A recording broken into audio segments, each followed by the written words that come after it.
What's going on, everybody, and welcome to the full build of the Caster NTO 821.2. We are actually going to be building the Nitro version, so the kit now comes available. The e-Buggy kit now comes available with a actual Nitro conversion and a secondary chassis. This is the one that we're going to be building today, and I may just do a differences build for the e-Buggy version, so we'll have to see how different the build goes. Let's get started on bag A, which is, I believe, all your different differentials.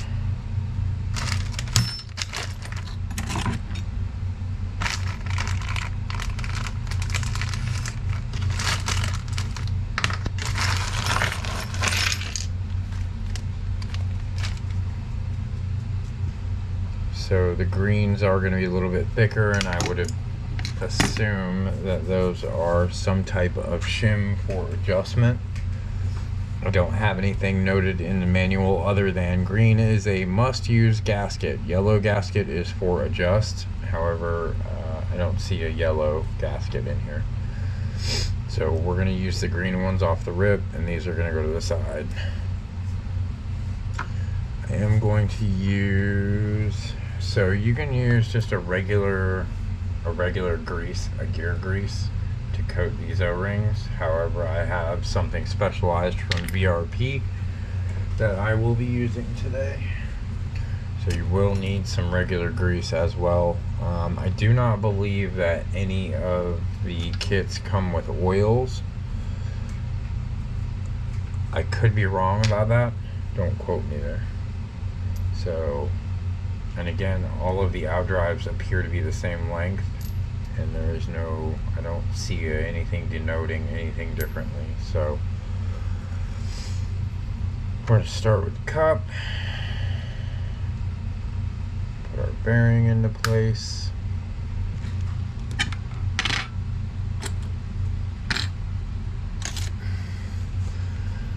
So normally I will coat this little groove on the outdrive,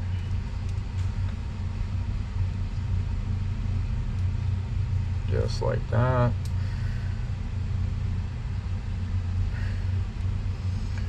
And I will start on the inside, and then go back to the outside, make sure it's nice and free. And we're going to put our O-ring in. I think we're gonna have to move closer with the GoPro.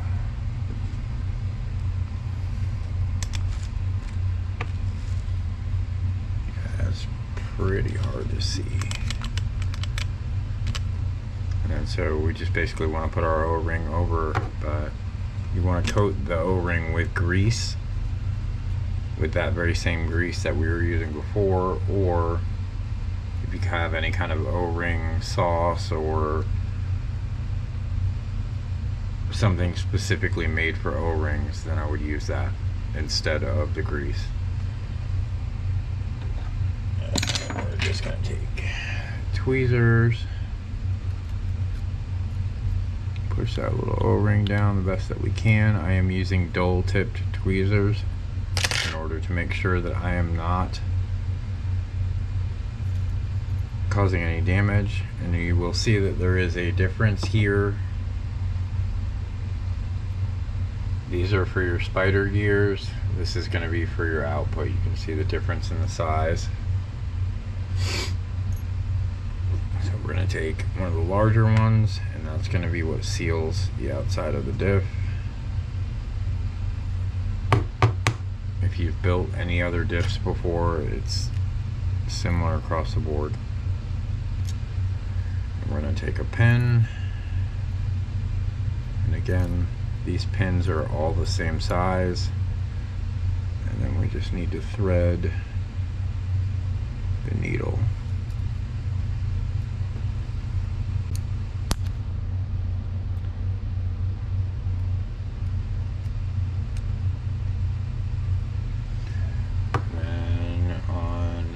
these guys, I normally will take a little bit of that same grease, and sometimes this will help hold the spider gear in place, or the outside gear into place. So that is done. For your spider gears, we are going to use an outside shim on each one. Now, some people will grease these. I do not. Once the diff fluid gets in there, it helps you go down the right way.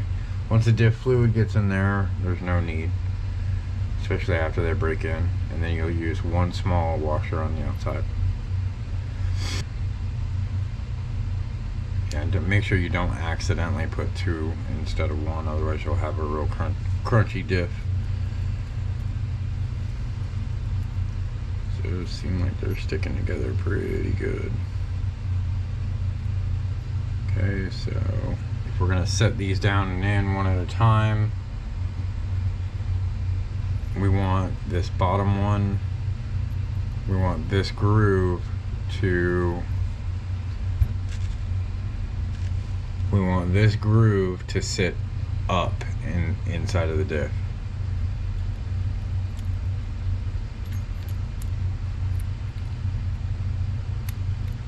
Just like that. See if I can get a little bit better of a lighting situation here, because I feel like we don't have enough light for some reason. Hopefully that's not too intrusive. Okay, so our one is down and in there. Make sure that it's not too bad. It is going to be a little bit tight at first. These do need to break in. And then the second one that we put on, if we don't lose the outside washer, is going to go facing, with the groove facing down. So you'll see that the groove is facing down.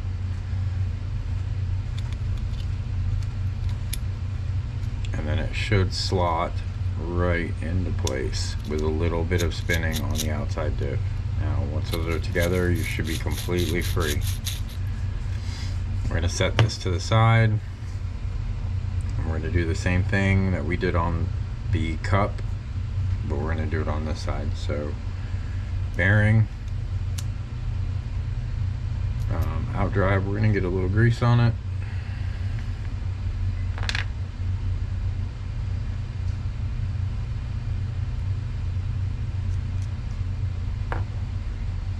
We're going to go on the inside first.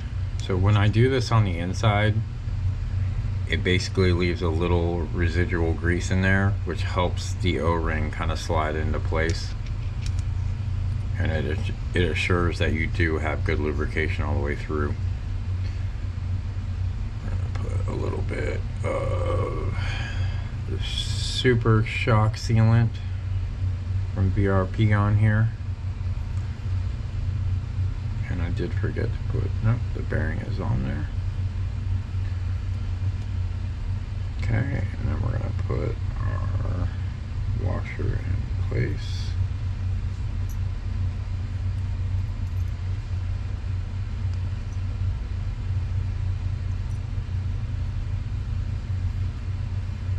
And just kind of spin it and put pressure on that washer, and it'll push it all the way down. I'm going to throw another pin in here. This one should be a little bit easier to get in than the other one. Sometimes I'll throw a little bit of grease on this pen, on this pin, and that will help it not move.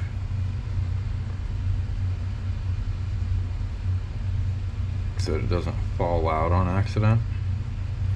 Yeah, I'm not gonna be able to get that in there.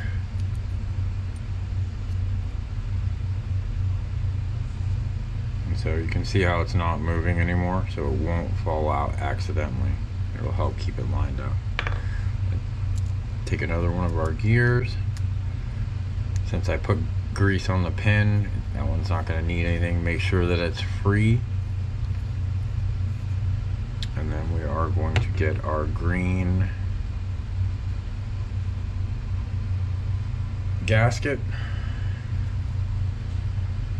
and these are non-directional, so I wouldn't worry about that. And you just want to line up your holes best that you can. Now this is going to want to move on you a little bit, so be careful. Okay, and then we have our diff screws. We're going to have 4 per diff. Now we need to put some diff fluid in here. Kit recommended is 3000 front and 3000 rear.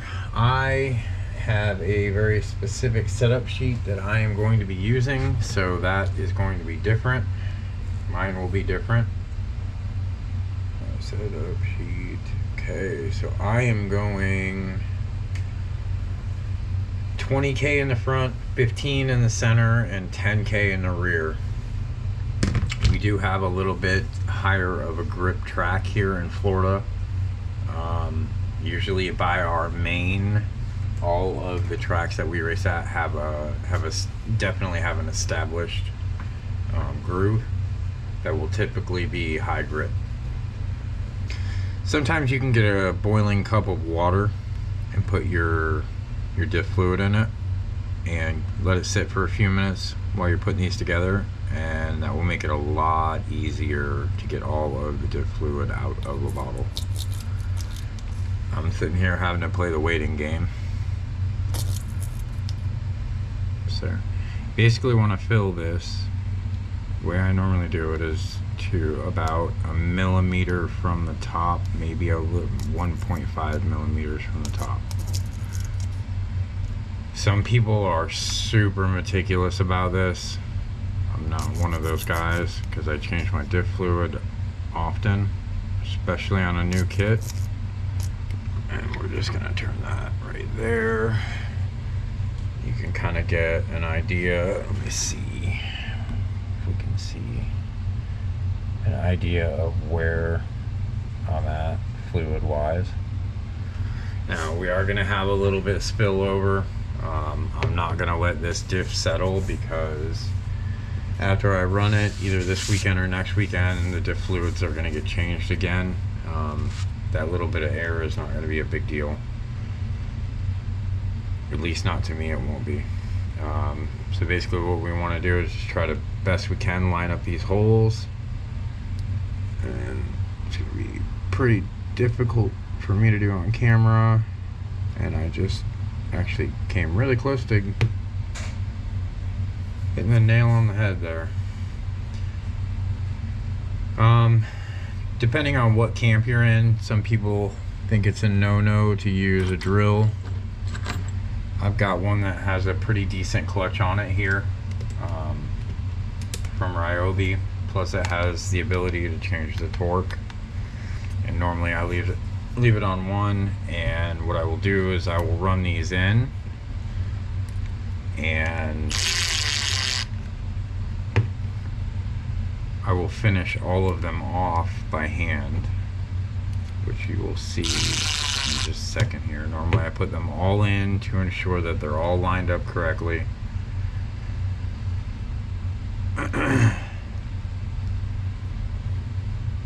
If you are going to do the drill method, just know, be very, very careful. Last thing you want to do is cross thread or not hit these straight. Okay, and you'll see right there is about where I stop.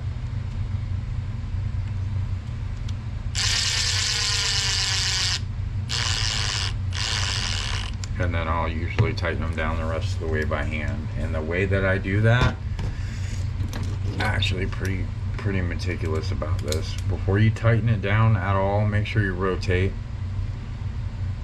your out drives. And then what I will do is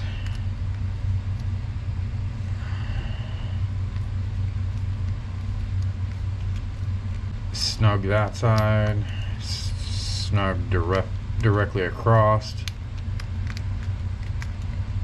and then I will snug that side, and then finally this one. So these are just snug, they are not tight, right? And the reason that we do that is we want to bring this gear down evenly. And you'll see that very first one that I did is sticking up a little bit right now because it wasn't all the way down. And so what I will do is just kind of go across and then across. And once I feel that they're tightening up to the point where they're not going to go much further, and we'll get them all completely snugged in so that they are flush. And then I will back them out a quarter turn and then back down again until it stops. Same thing here, back it out a quarter turn until it's tight. Same thing here.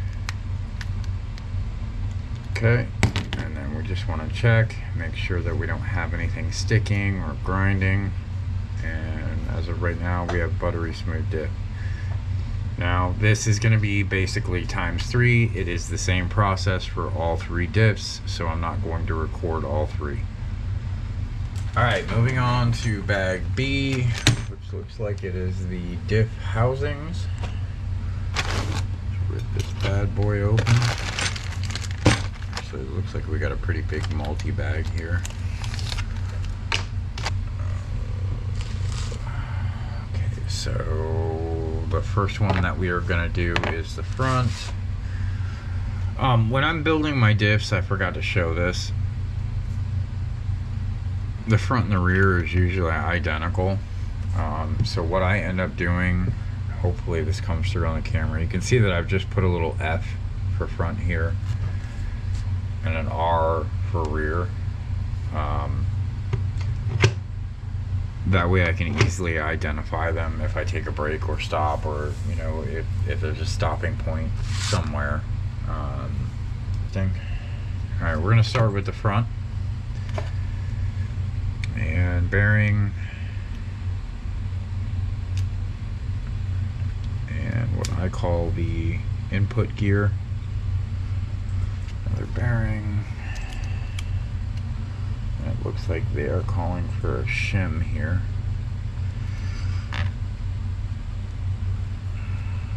I like how that went in there. Let me try and pull this out. Try to push this in a little bit better.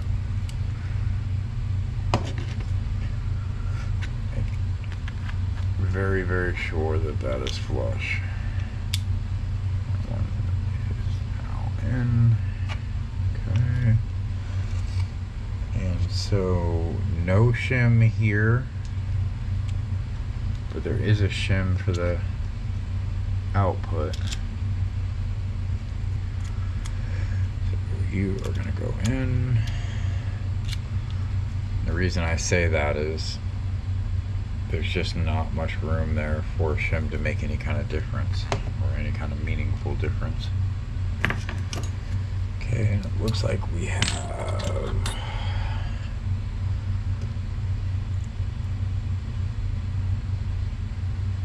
it's going to be a 2.5 mil set screw,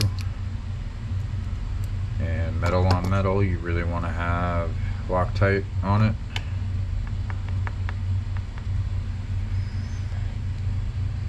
We're going to pull it off again. This time we're going to hold it with my finger. And then we're going to be super clumsy tonight.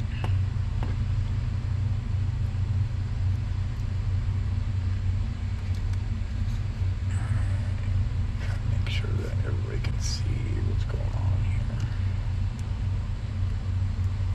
And then we want that to be good and tight. So I think we might have an image issue here. Inside of these diffs, there is a pin right here that blocks this. Inside the diff housing, there's a pin in here that's blocking this diff from actually going the correct way that the manual is showing it, which is right here. So if I'm looking at this correctly, this should be going in this side right here, according to the photo. And that cannot go in that way, so there is definitely an issue with the manual there, because if we put it in like this, it's gonna work as intended. You'll know that it is in the right way because you can't get the actual diff cover on correctly. See the lip? No matter how hard I push, that's not going to go, and you'll see a lip there. Don't try to force it. Definitely don't install it that way. Install it away from the pin. Oops, banging on the camera. And you'll see now there's no more lip. And we have a smooth rolling differential. Now, I do have slack in here now. So this does need to get shimmed straight out of the box. So normally the way that I do this is I will start out with a shim on each side.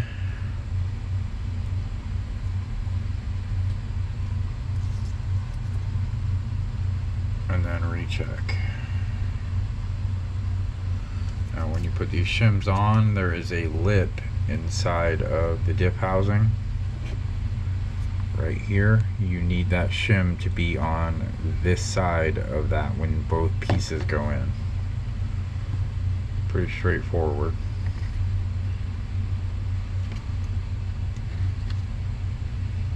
And so, not acceptable, right? Acceptable. You just want to make sure they're squared up, because when you go to put that diff cover on, you need that shim to stay nice and level. And we still have a tiny bit of play, but I have a feeling that's going to go away when I lock everything down. I may need to revisit this because that's a little bit looser than I care to have it. So let me go ahead and drop these screws in. Again, this is the same.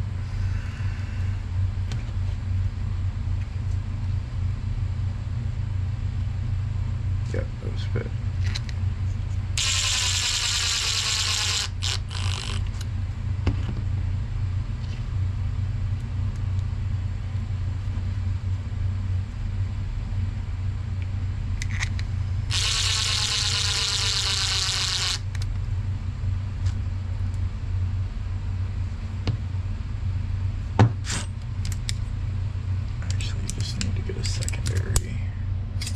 Driver going here so I can stop messing with that.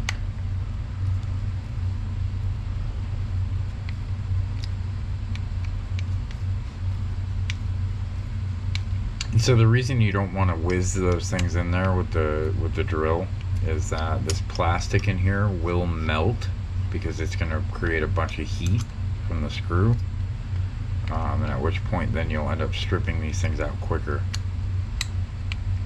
when you go to change out your diffs or whatever it is that you're doing maintenance wise. Okay, so I don't know if you guys can see that. That is the FR. It is on the side of the output going to your center diff. FR, this little half a moon is facing up. And then this is where we want to use the 3x18 screws. And again, same thing. Don't try to go too quickly with a drill if you're using a drill. If you're doing it by hand, good for you. I don't have the patience.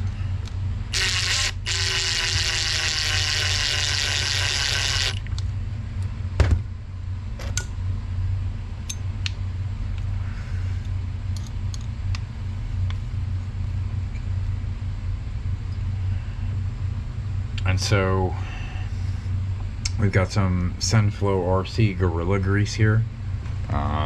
This is a lithium based grease. Just takes a little tiny bit on the gears. You don't want to use too much.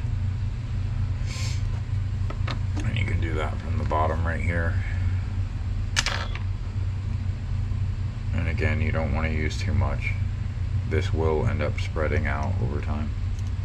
Most of it will end up in the bottom of your diff case anyways. You just need a little tiny bit for lubrication, and that will run in eventually. So front one is done. just from what I'm seeing in the manual, that these are center dot. I am going to look at what my setup sheet has. I will post this setup sheet that I'm using. It's kind of our base that we use here in Florida. Front diff, right? Yep, front diff. This is your B block right here. This would be the B block, and it is a center dot. And so center dot is going to be 0 degrees.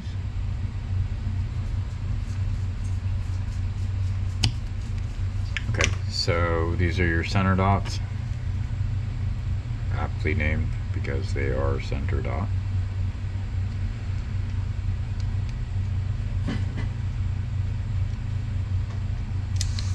Oh God.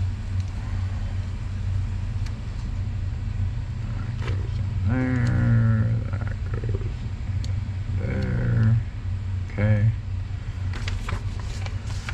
And rinse repeat for the rear.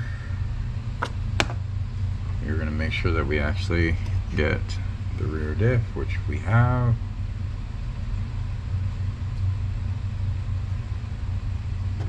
Or do we? Yep, that's the front. This is the rear. And again, we're going to run into our notch here. So I think because of the spiral cut that you can't flip the diffs. I think that's what the point of having that notch in there is, so that nobody messes that up. But I don't know for sure. So we're gonna drop our bearing in. Again, that is pretty flush. I'm not gonna use the shim for that. Again, same thing there. This guy's gonna go in. And again, we are flush. Let's get our Loctite.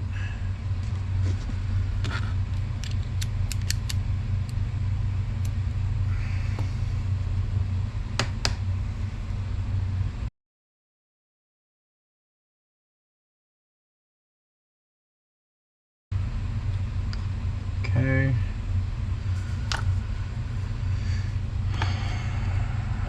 So we are going to find the flat spot, line that up, and what I'm doing is taking my thumb and my index finger and holding the two so they can't spin. Get that started. Back it out, tighten it down, give it a good snug tighten. Check, make sure that it's free, and we are free. I'm going to shove the other diff in. Again, there's your notch. We're going to double check this real quick, and we do have slack in this one as well. Gonna have to get with one of the other team drivers and see how they have shimmed their diffs, because these still feel like they're a little bit loose to me, but I could be wrong. I don't know. And again, not okay.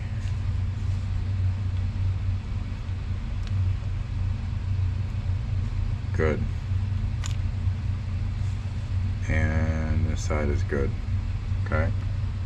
So once we have that in, we are going to put our front cover on. These are the 3x20s. So the longer of the screws is going to go here.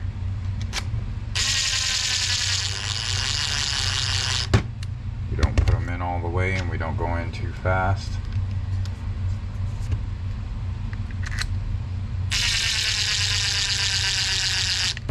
Okay. Ow. And then we hand tighten.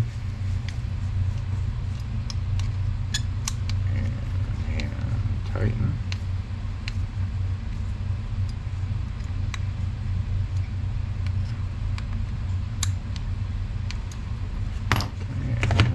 Some of our special Gorilla Grease on here. just a little tiny bit.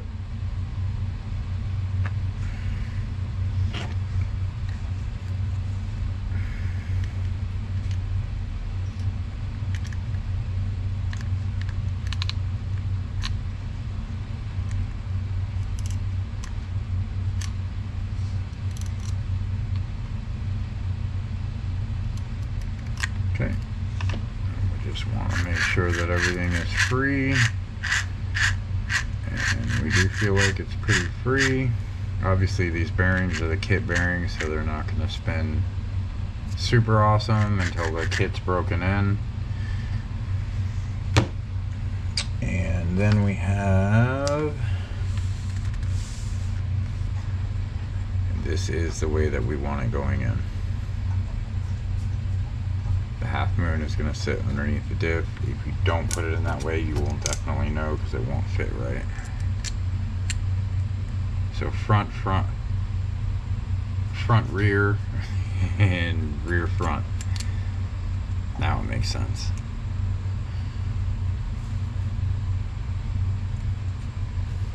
Okay, we're going to get these to go in just a little bit.